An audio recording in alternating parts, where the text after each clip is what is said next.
In September 1918, Germany transmitted a formal diplomatic protest to the United States demanding the withdrawal of a single weapon from the Western Front. Not poison gas, not a flamethrower, not a machine gun, a pump-action shotgun. Germany invoked the Hague Convention, called it inhumane, and threatened to execute any American captured carrying one. 26 years later, Marines carried the same weapon, sometimes the same individual guns pulled from war reserves, into Japanese cave complexes on Polilliu, Iwo Jima, and Okinawa. 6 shells, 54 lead pellets, under 2 seconds at ranges measured in feet, not yards. The nation that introduced chlorine gas to modern warfare had tried to ban it. The Marine Corps made it doctrine. The Pacific War was not fought at 300 yards. On Guadalcanal, New Britain, and Polilliu, jungle visibility dropped to under 10 yards, the length of a living room. Japanese doctrine was built for this darkness. Spider holes, one-man camouflaged firing positions dug into root systems, invisible until the muzzle flash. Night infiltration through marine perimeters. Banzai charges with fixed bayonets, time to close the distance before American firepower could respond. And cave defense, interconnected tunnel complexes where every mouth was a kill zone and every corner was point-blank. The standard Marine arsenal had a problem at these ranges. The M1 Garand was the finest battle rifle in the war at 25 to 500 yards, but inside a cave mouth, it required shouldering and aiming at a target already close enough to stab you. The Thompson submachine gun's .45 ACP round could not reliably penetrate jungle brush. The M1 carbine was light, handy, and widely despised. Colonel William Alexander, chief of the Pacific Warfare Board attached to the 6th Army in the Philippines, filed field reports in late 1944 so damning about the carbine's stopping power and foliage penetration that he ordered the fabrication of 150 shortened M1 rifles, an emergency improvisation by a board whose entire job was evaluating weapons. When the institution responsible for telling the military what works admits the arsenal has a hole, the hole is real. The Marines already had the answer. It had been sitting in war reserves for 25 years, stamped with Winchester-proof marks from the last World War. A weapon so effective that the last enemy to face it had tried to have it banned under international law.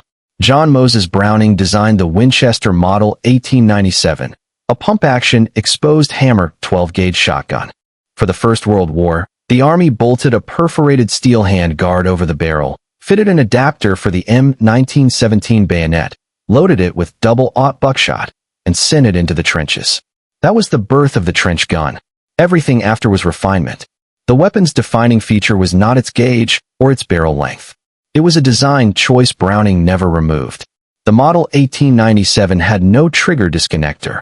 Hold the trigger to the rear, pump the action forward, and the gun fired the instant the bolt locked into battery.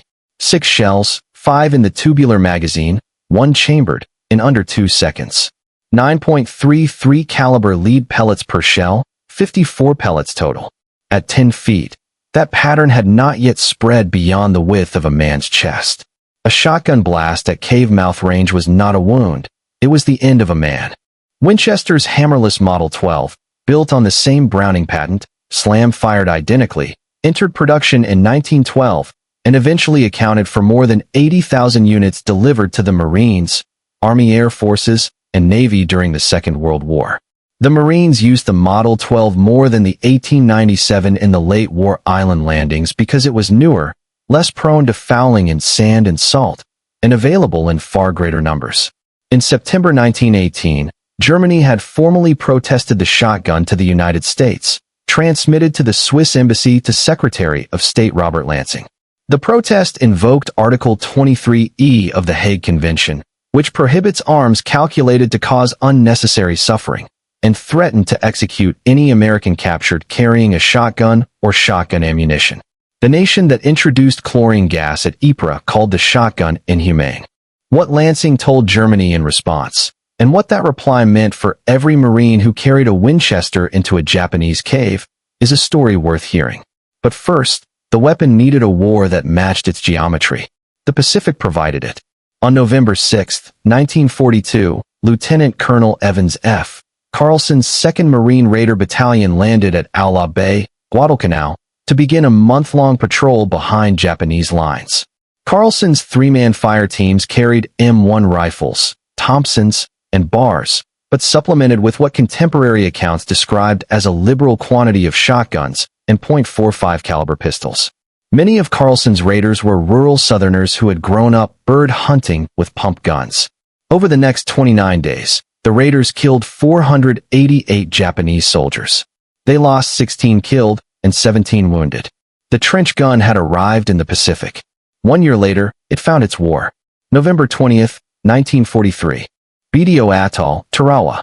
The 2nd Marine Division hit the beaches of a coral island barely 291 acres in size, smaller than most county fairgrounds, defended by nearly 5,000 Japanese troops behind reinforced concrete bunkers and coconut log seawalls. The 76 hours that followed killed 990 Marines and wounded 2,391 more.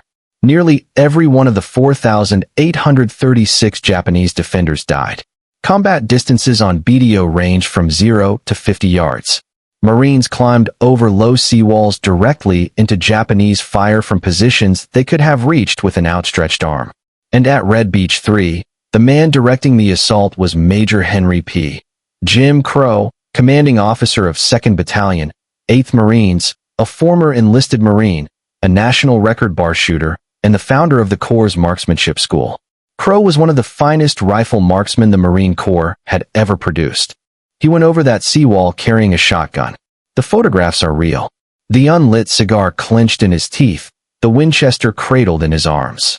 Norman Hatch's combat camera crew filmed Crow's sector in color, and that footage became the centerpiece of With the Marines at Tarawa, which won the Academy Award for Best Documentary Short Subject at the 17th Academy Awards in March 1945. The Oscar was presented to the United States Marine Corps. Crow received the Navy Cross. The tactical logic was simple. A rifle requires aiming. A shotgun at 10 feet requires pointing. Tarawa's geometry, low walls, fortified positions at arm's length, Marines dropping in the fire the instant they crested the seawall, made the shotgun not an alternative to a rifle, but the only rational choice. Crow understood the math better than anyone alive. 10 months later, the weapon found the terrain it was born for. Polilliu, September through November, 1944. The 1st Marine Division assaulted a limestone ridge the Japanese had spent months fortifying into more than 500 interconnected caves and tunnels. The Umurbergal Pocket, which the Marines called Bloody Nose Ridge. Temperatures exceeded 115 degrees. Limestone coral tore through boots and boondockers.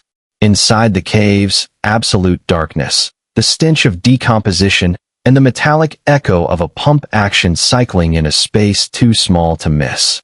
The assault formation that emerged on Polilliu became the Pacific signature method for reducing fortified positions. A Sherman tank suppressed the cave mouth with its 75mm gun, and M2 flamethrower sealed or ignited the opening. A demolitions man followed with satchel charges, and a Marine with a trench gun cleared whatever survived inside. Surviving photographs from the Marine Corps archives show war dog handlers of the 1st Marine Division carrying M1897 trench guns, short, handy weapons for men who could not afford to fumble a long rifle while managing a messenger dog under fire. By 1945, the method had a name. Iwo Jima, February 19th through March 26th, produced more than 26,000 American casualties, including 6,800 dead. Combat photography from the Motoyama Airfield No. 1 Plateau shows Marines advancing with Winchester Model 12 trench guns alongside Corporal Herschel Woody Williams and his M2 flamethrower. Williams received the Medal of Honor for reducing 7 pillboxes in a single action. The trench gun and the flamethrower were paired like a key and a lock. On Okinawa's Shuri Line, a labyrinth of mutually supporting cave complexes that the 1st and 6th Marine Divisions fought through from April to June, the tactic had been codified. They called it blowtorch and corkscrew. Flamethrower to open the mouth, demolitions to collapse the structure, shotgun to kill what came out. The shotgun had graduated from a specialty tool to an institutional answer. And here is what Secretary of State Lansing told Germany in 1918.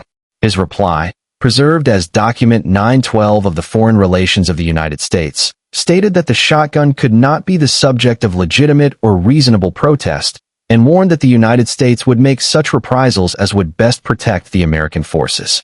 No American was ever executed for carrying a shotgun, and no analogous protest was ever filed by Japan during the Second World War. The nation that conducted the Bataan Death March and the rape of Nanjing had no standing to invoke the Hague Convention.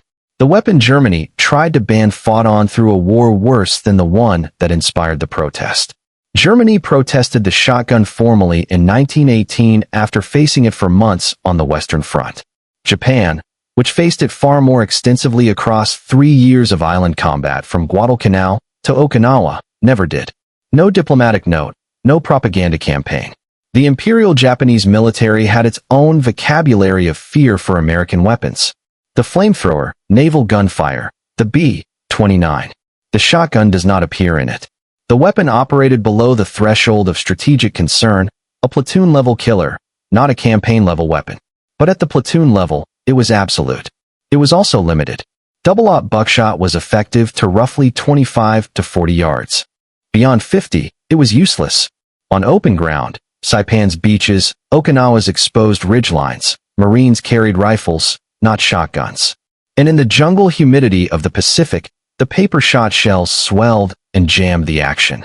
Marines scavenged stocks of 1918 vintage all-brass buckshot, 27-year-old ammunition from the previous war, because brass cases fed reliably in tropical conditions when nothing else would. The same weapons, sometimes the same individual guns, restamped and reissued from Ordnance Department War Reserves, went to Korea in 1950 and Vietnam in 1965. The Mossberg 500 and Benelli M4 that Marines carry today are the institutional descendants of what Browning drew up in the 1890s. But what endures is not the lineage, it is the geometry. A cave mouth, a hallway of darkness, a man with a pump-action shotgun, and the distance between him and whatever is waiting on the other side. That distance has not changed.